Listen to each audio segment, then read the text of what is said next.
Bien le bonjour et surtout bienvenue dans cette nouvelle vidéo. Aujourd'hui, on se retrouve pour parler de plantes.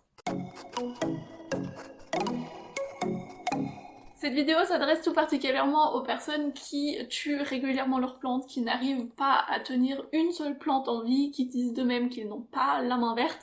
Je vais vous donner mes 10 petits conseils pour garder toutes vos plantes en vie et pour ne pas être un tueur en série de plantes et avoir une maison un peu plus verte, ou un appartement, ou une chambre, ou peu importe ce dans quoi vous voulez garder vos plantes. Si comme moi vous êtes un parent de plantes un peu plus expérimenté, je serais curieuse de savoir quel est votre conseil numéro 1 pour garder des plantes en vie, donc n'hésitez pas à me dire ça dans les commentaires, je pense que tout le monde qui regardera cette vidéo en sera très reconnaissant. On va passer donc maintenant à mes 10 conseils qui vont vous permettre la prochaine fois que vous allez acheter des plantes de garder celles-ci en vie le plus longtemps possible, étant donné que techniquement, si vous vous en occupez correctement, elles sont capables de vous survivre, vous pourrez léguer vos plantes.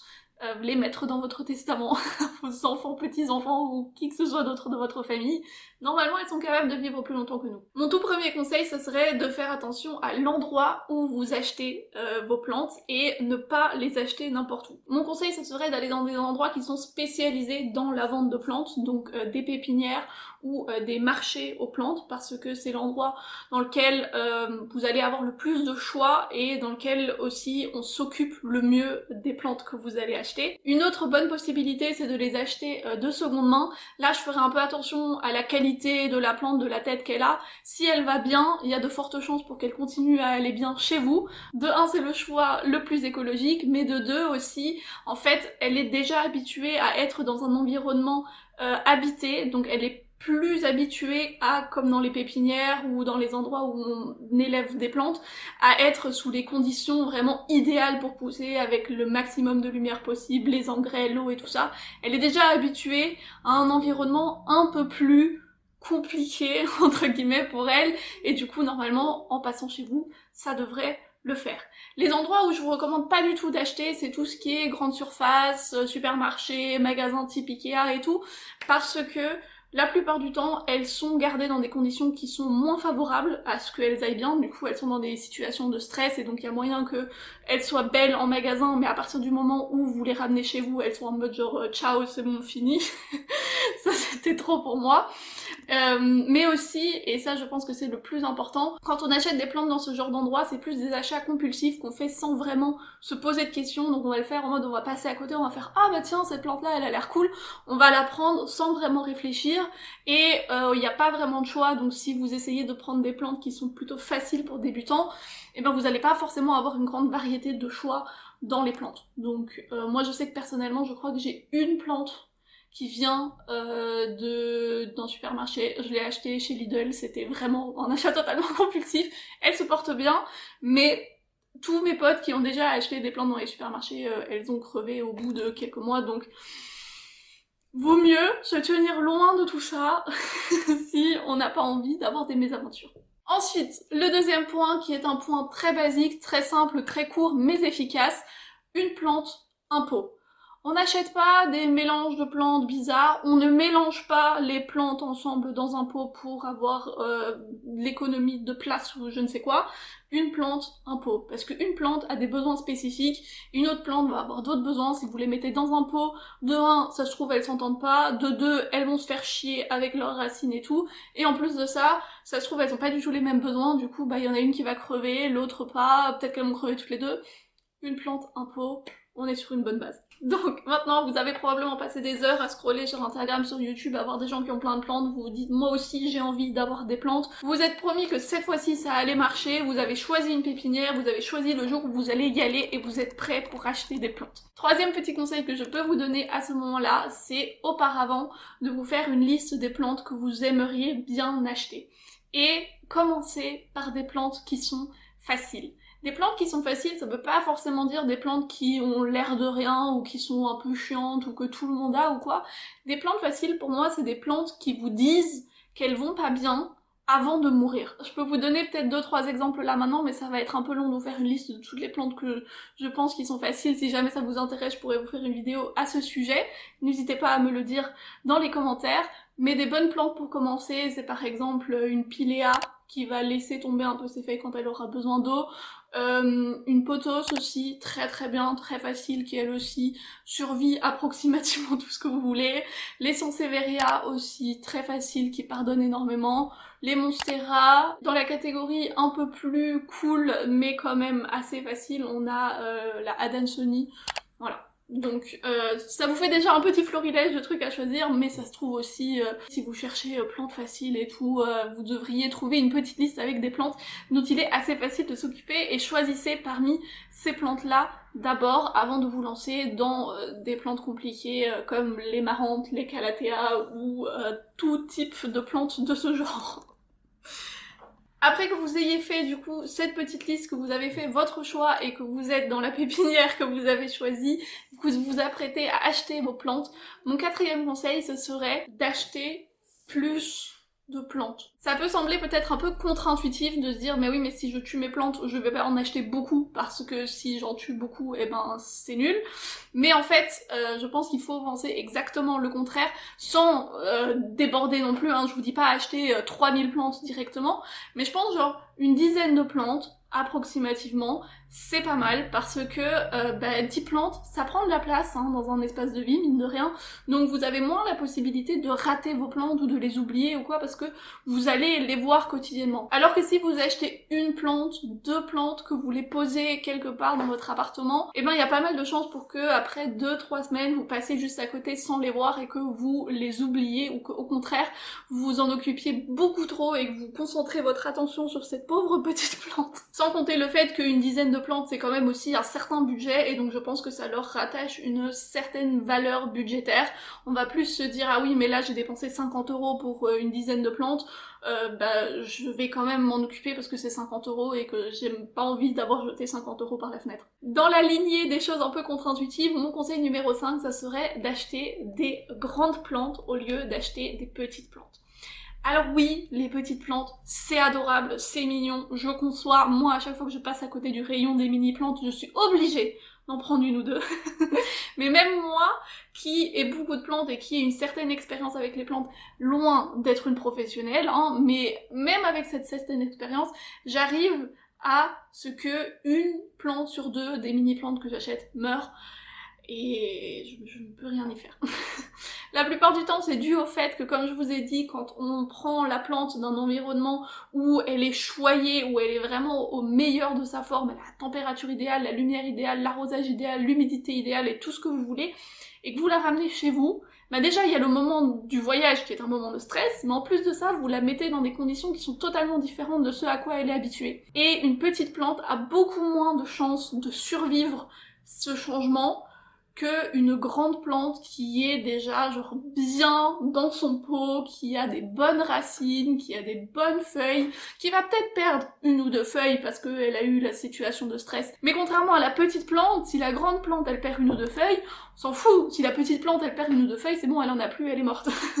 Donc ce que je peux vous conseiller, c'est d'investir dans des grandes plantes parce qu'elles ont plus de chances de survivre que les petites plantes. Et en plus de ça, vous allez les voir aussi davantage, donc encore moins de possibilités de les rater. Maintenant que vous avez acheté vos petites plantes, que vous êtes rentrés avec vos plantes tout fiers chez vous, qu'elles sont là chez vous, dans votre lieu de vie, que vous vous apprêtez à les mettre dans ces magnifiques surpots que vous avez achetés et de les éparpiller dans votre appartement, je vous conseille de noter le nom des plantes que vous avez achetées. Alors ça c'est vraiment un conseil que je peux donner aux personnes qui commencent avec les plantes. Notez le nom de vos plantes parce que vous allez définitivement les oublier. Les noms super compliqués là que personne connaît, notez-les quelque part dans un petit cahier, un truc comme ça. Recherchez en ligne ce dont cette plante peut avoir besoin.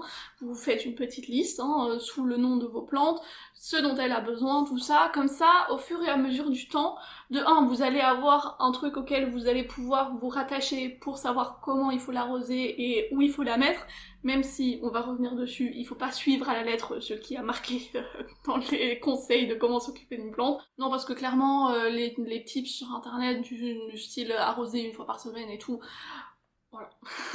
Pas du tout nécessaire de suivre ça, mais comme ça vous donne quand même une petite idée de ce dont la plante a besoin. Est-ce qu'elle a besoin de beaucoup d'eau? Est-ce qu'elle a besoin de très peu d'eau?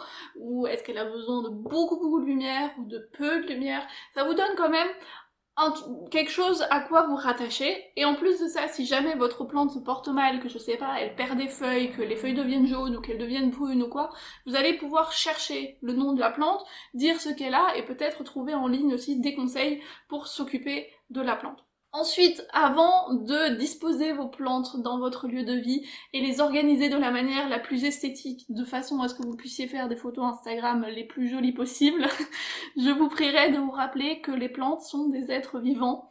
Les plantes ne sont pas des meubles, les plantes ne sont pas des éléments de déco, les plantes c'est pas des bibelots, les plantes c'est des êtres vivants. Donc, mon conseil numéro 7, c'est la plante qui décide. Ce n'est pas vous qui décidez où vous allez mettre votre plante, c'est la plante qui va vous dire où elle a envie d'être. Comme on a noté le nom de notre plante, on peut ensuite chercher sur internet quel type de luminosité elle a besoin.